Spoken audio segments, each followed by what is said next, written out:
Bonjour encore, c'est moi encore. Si vous vous demandez qui est cet agent, moi je peux faire cette petite vidéo, c'est un niais, c'est pas vrai, c'est mal recordé, c'est mal enregistré. Et cette YouTube, c'est très mal. Oui, je le sais, parce que je suis débutant sur YouTube et je suis débutant par là le français, j'apprends le français, je partage mes expériences en apprenant le français aussi. Je partage tout ce que j'apprends, mes expériences sur cette chaîne de YouTube. Donc, si vous voulez écouter moi, je suis si vous voulez qui apprend le français, si cette chaîne est mise en French, où laquelle je partage mes expériences et comment je vous donne les astuces et comment vous pouvez aussi apprendre le français. Maintenant, c'est le moment d'écouter le podcast et parler après le narrateur. Donc en anglais, c'est more the time of listening to the podcast and speak after the narrator. Donc, maintenant, encore, c'est le moment d'écouter les podcasts et parler après le narrateur. Hier, j'ai déjà vous parlé de Grand Peste. Nous sommes dans les semaines de Grand Peste avec 8 épisodes. Le Grand Peste de l'apprenti d'une tueuse. Donc, j'ai déjà fini 3 épisodes. La première était l'itinéraire d'une épidémie. La deuxième était Quand la mort de fer. Et la troisième, une médecine organisée mais impuissante. Ces 3 podcasts que je parle avec eux, à partir de France Culture, vous pouvez avoir les liens ci-dessus, sous la description. Vous pouvez aller l'écouter sur l'Apple Podcast ou l'Amazon, ou vous pouvez aussi se rendre sur la defrance.fr. Si c'est site, les 3, vous pouvez l'écouter, le vrai et l'original podcast de France Culture. Donc, je vais commencer à écouter ce 4e épisode qui s'intitule Quand la terreur alimente la haine des Juifs. Ça commence plus vite maintenant parce que j'ai déjà parlé. Et puis, ça commence maintenant.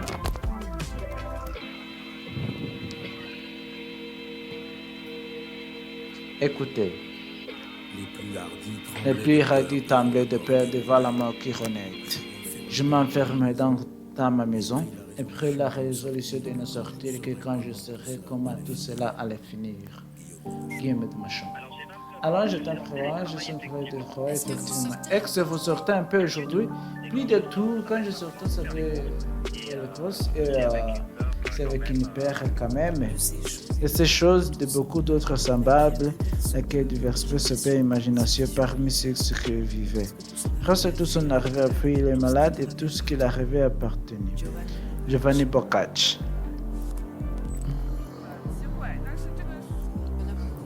On a beaucoup de paquets qui arrivaient de Chine et il y avait aussi en Corée. Ce comportement semblait multiplier sur Internet à hashtag né, je ne suis pas un virus.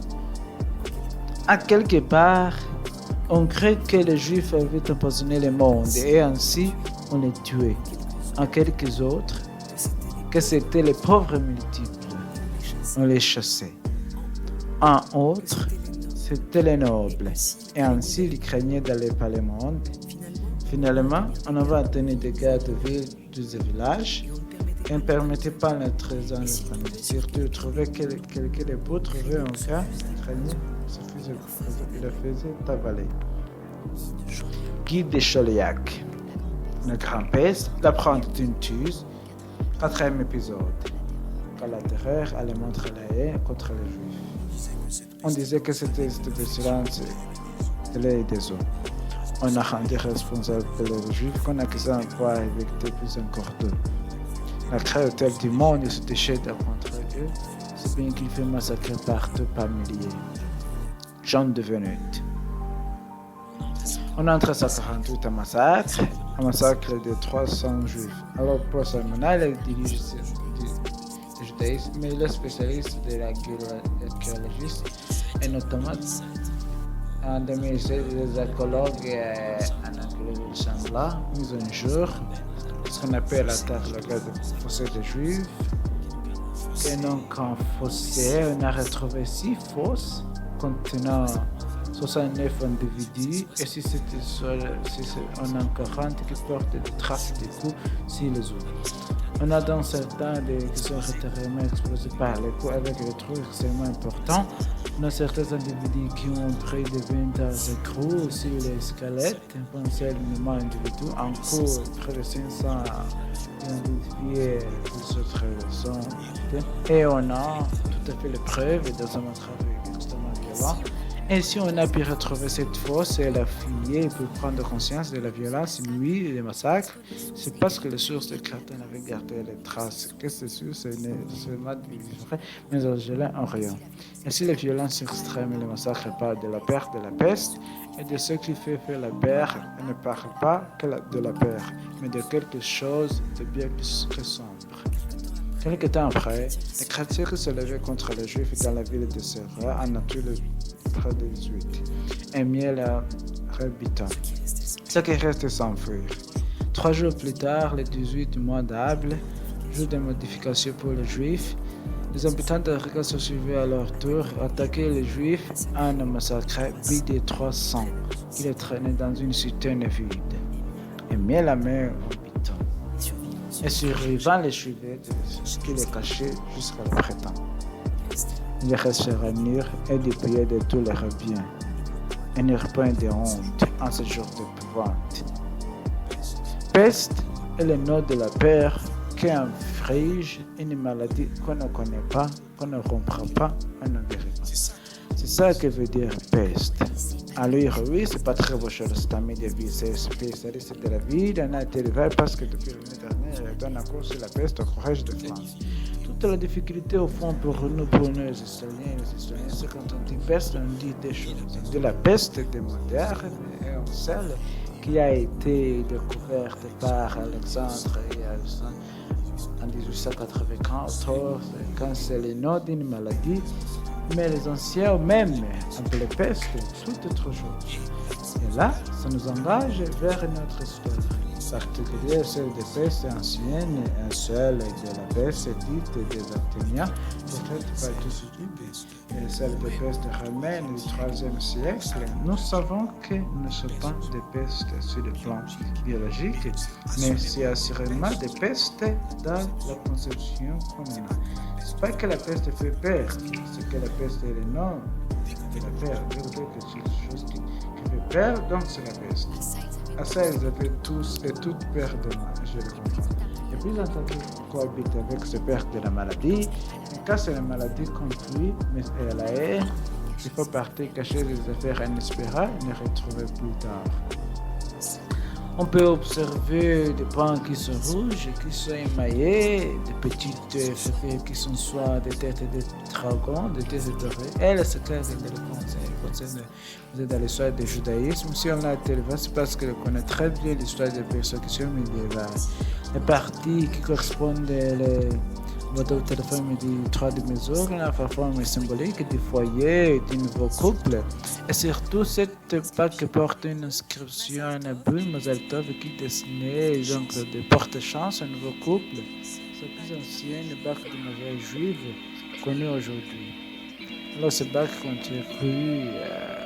Mais quelle est son histoire de cette bague? Cette bague, elle fait partie d'un trésor Le trésor ou doublé sans thème et sans de découverte archéologique et de collection d'objets qui a donc tenu au jour en 1863 dans une maison de l'ancien quartier juif de Comar. Alors ce trésor est constitué en fait de près de 300 années et de 300 jours. Les 300 objets de fabrication sont essentiellement des bijoux français.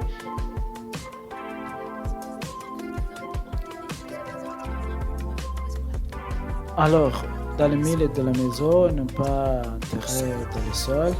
Et ce qu'on peut en fait imaginer assez fascinant, plus ce qu'on peut votre figure, c'est qu'on a une femme juive qui a défié très précipitamment de la ville de poursuivre sa vie. Et donc elle est partie sans rien, qu'elle a donc caché au milieu. C'est les chasses en espérant revenir rechercher plus tard. Voilà. Et on peut supposer donc que ces personnes sont mortes puisqu'elles ne sont pas revenues. On peut les supposer car beaucoup sont morts, institués persécutés, poursuivis, alors que j'ai traversé l'Europe. Alors la peste elle vient en fait par le sud, on va traverser sa profession, va à Catalogne, à Provence, et de savoir deviner, puis il va gagner à l'arrivée à Colima en janvier 1349, et il va y avoir un massacre en Colima, et des Juifs vont tuer qu'il a affecté de suivre aux Juifs. C'est pas le 25 jours de la plus progression et de l'épidémie des massacres. Et donc les Juifs étaient au courant et voyaient bien toutes ces tensions. Et donc je pense qu'ils ont essayé de fuir. Ils s'en allaient d'ailleurs qu'imaginer serait l'avenir arriver les trajectoires présentées comme présenter une masse militaire.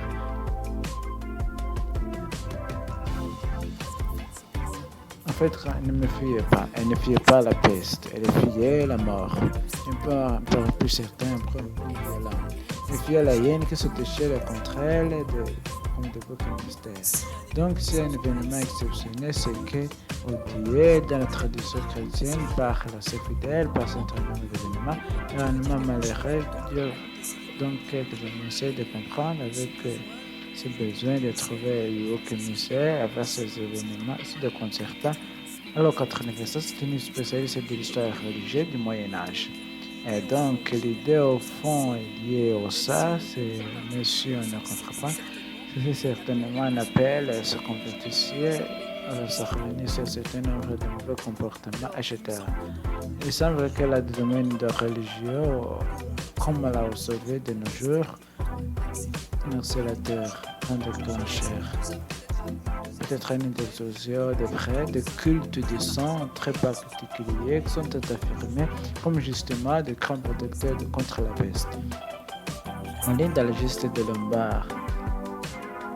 L'Italien trouve frappé d'une peste si violente que les vivants suivaient la mort.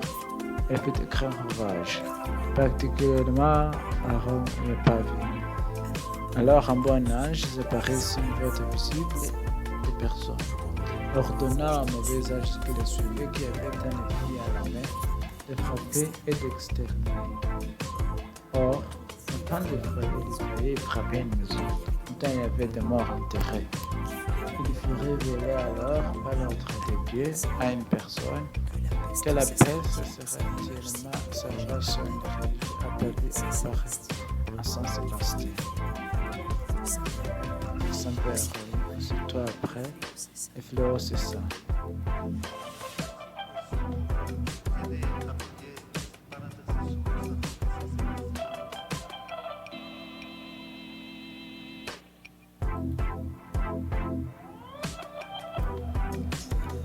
Donc, pour éventuellement remercier d'avoir été par la peste ou éviter de l'avoir rêvé de ville, on pouvait offrir aussi des traités longs chandelles qui faisaient le tour des murailles d'une ville qui encercle toute la communauté urbaine qu'on a roulé depuis le pèlerinage se dévie très régulièrement pour le fil de l'année. Alors, il y a notre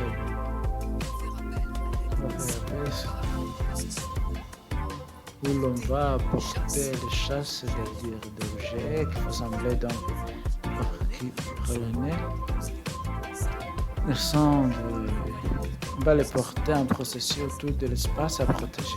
apparaît la grande chose qu'on processionne quand il y a des difficultés des gens va la sortir pour des processions de peste, on les allusions assez poignantes, on voit les représentations des processions avec des clairs tons touchés par la peste. Alors les fragilants qui ont poussé la chose et le plus loin d'une manière qui a parfois été quand même extrêmement violente, ce qui explique que les autorités religieuses comme civiles et souvent plus essayer de contenir les flagellants, voire les arrêter, que de susciter le développement.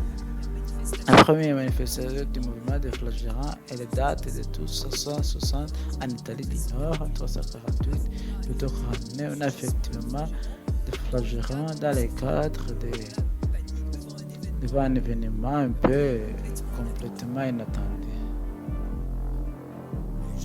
Les gens d'Allemagne, pas le pays allemand, entrant en Hollande, portaient des crucifix et des grandes bannières de soins à la manière de procession et allaient par les rues chanter hautement des chansons à Notre-Dame et puis aller une phrase sur cette évêté de pas. Je se battait tant qu'il pouvait de la nuit fichée d'aiguille. Jean Lebert. Ils sanglaient leurs colonies jusqu'à ce qu'ils font une masse de chair gonflée, lacérée. Des goulineaux de sang, quels sont les murs. Il m'est arrivé de voir prendre les flagellations et prendre des métals entre si profondément dans la chair qu'il fallait s'y apprendre à tout une autre fois pour en faire sortir. Heinrich von Erfurt.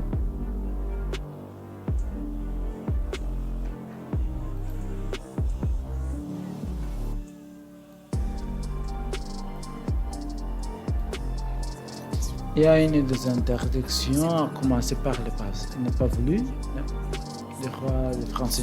Donc, ils se sont développés dans la région de l'Empire, si vous voulez, de l'Allemagne, du Nord, de la France, de Sergio, de l'Italie. Mais effectivement, ils ont plutôt été mal accueillis par l'accueil des autorités politiques.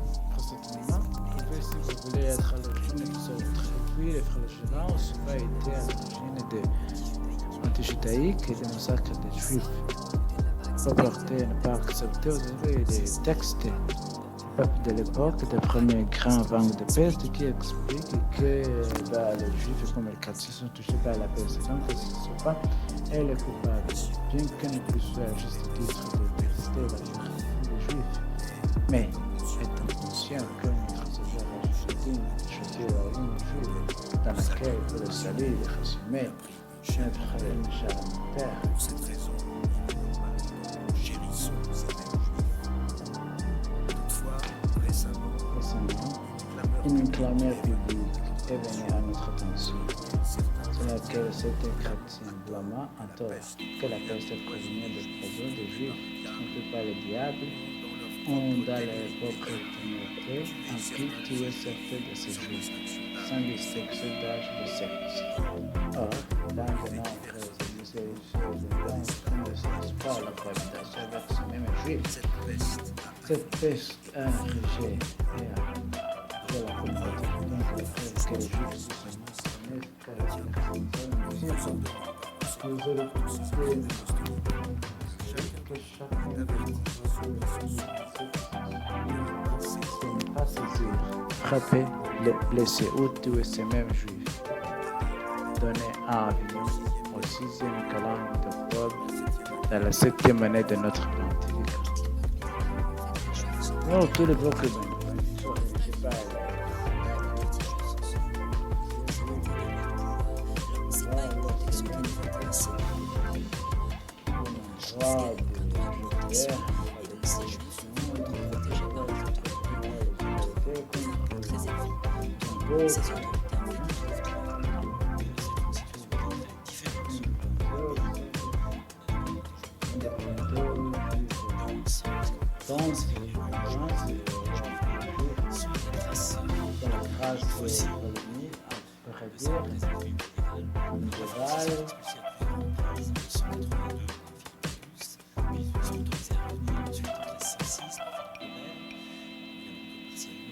Donc c'est une situation qui est compliquante, de plus en plus difficile.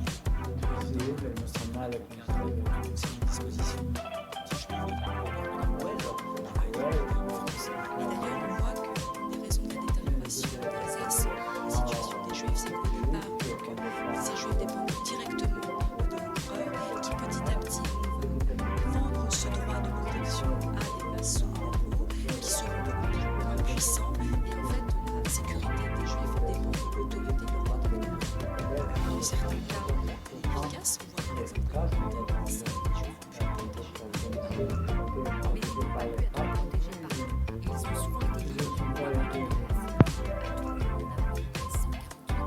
40 juifs sont tués et la maison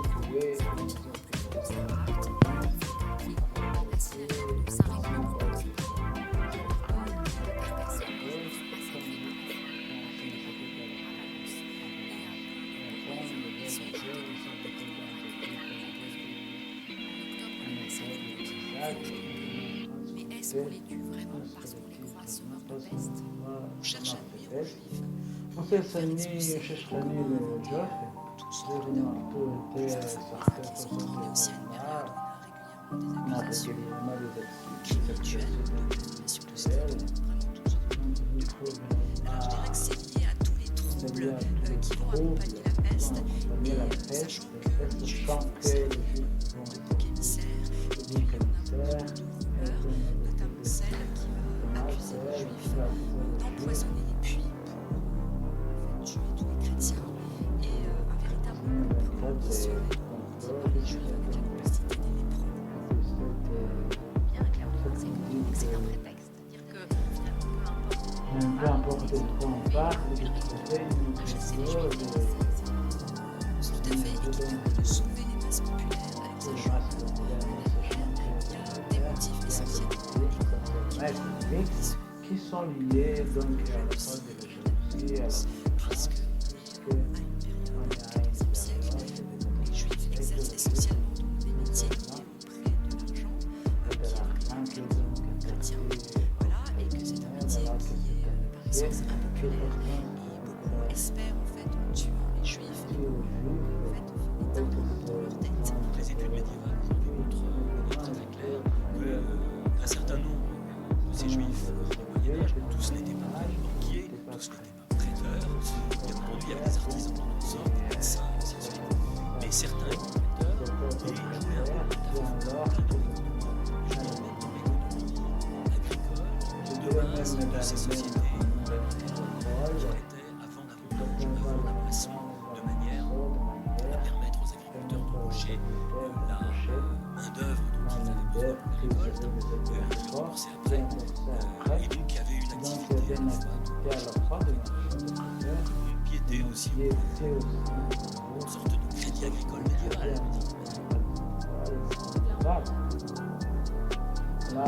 Rentable sur laquelle il y a des volets de la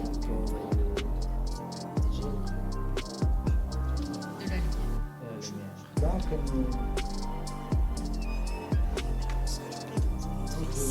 C'est une intitulée Strasbourg. Vous avez bien brûlement des juifs de Strasbourg. Donc là, on est dans l'épisode de la peste noire. Il s'agit d'un massacre des juifs de Strasbourg.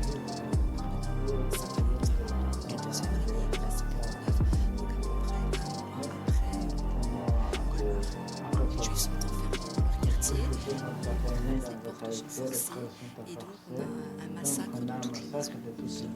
Les femmes, les enfants, les migrants, on assassine beaucoup de gens, et le lendemain, donc on a des grands bûchers qui sont appelés au cimetière. Le cimetière est situé juste à l'extérieur de la ville actuelle. D'immenses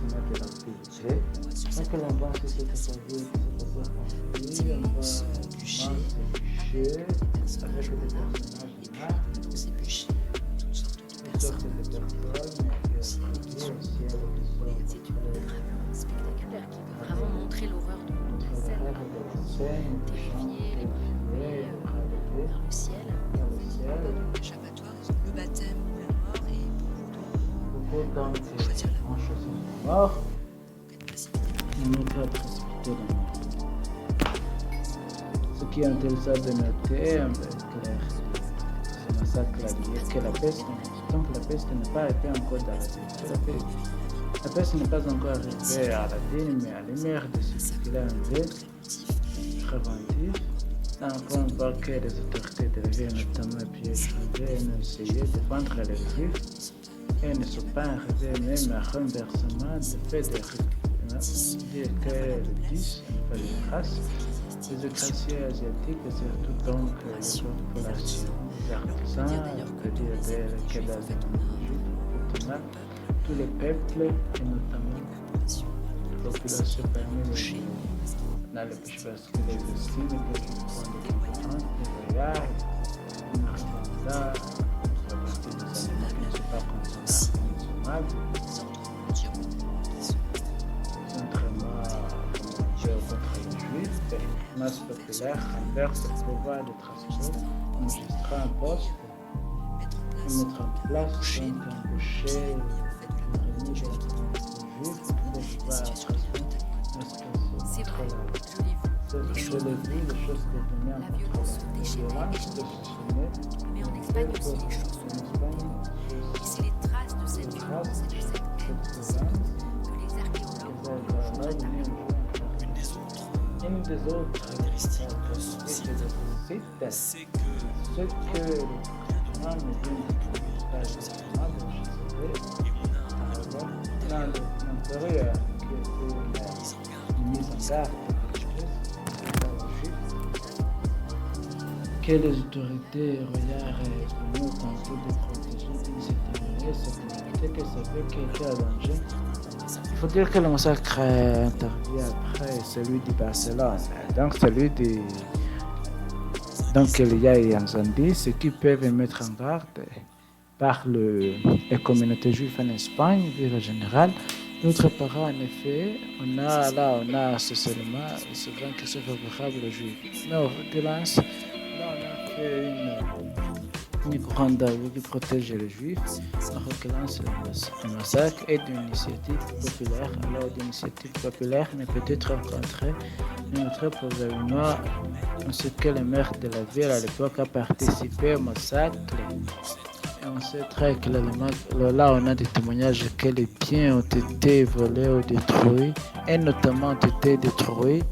La reconnaissance d'aide, puisque probablement à partir de ces talgas. Alors est-ce qu'on peut dire aussi que cette histoire qu'on raconte, voilà que je pourrais empêcher l'arrivée de la peste, quand on a tué les juifs de Strasbourg, et finalement, c'est pas vrai, c'est-à-dire que c'était quand même une vieille histoire, c'est une histoire politique, et tout à fait c'est une histoire politique qui n'est pas une manipulation, je dirais, des masses populaires qui sont excitées contre les juifs. Et on voit bien qu'il y a beaucoup d'autres choses en danger, et notamment dans des jalousies économiques. En même temps, les créanciers ont trouvé des traces des enfermés-là. Et à la suite de ce massacre, d'ailleurs, les Juifs vont être expulsés pour une centaine d'années de la ville. Et on va voir qu'ils vont venir très rapidement. On va les contre de nouveau des impôts très élevés.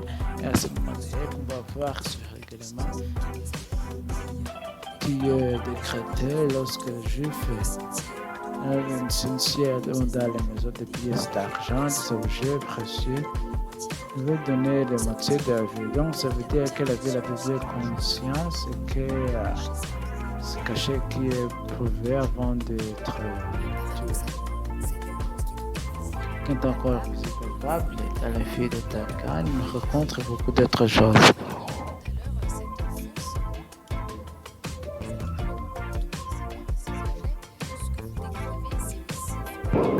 C'est aussi finalement des émotions qui n'ont pas pu se faire comme elles devaient.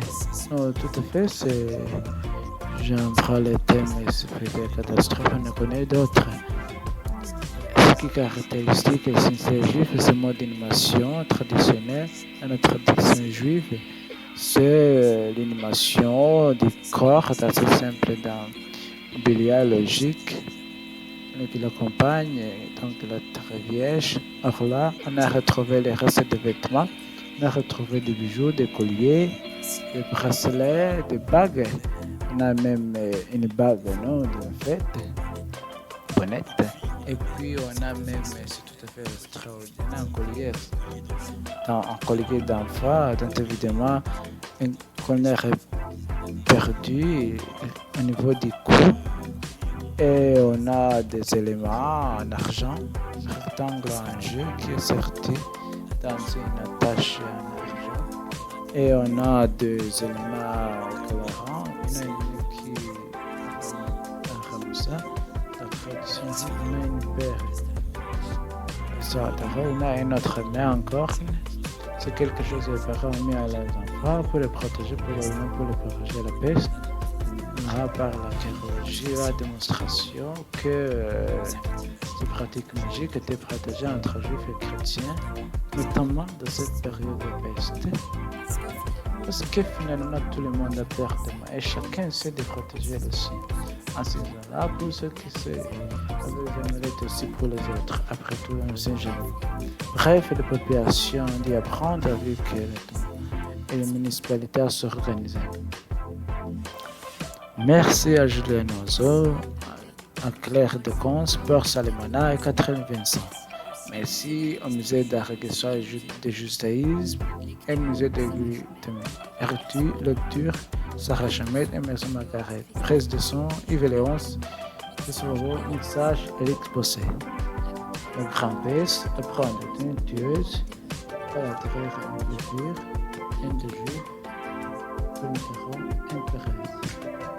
Merci aussi à vous d'écouter ce podcast est déjà fini. Je retourne là dans un autre épisode. C'était moi, Me and You Learning French.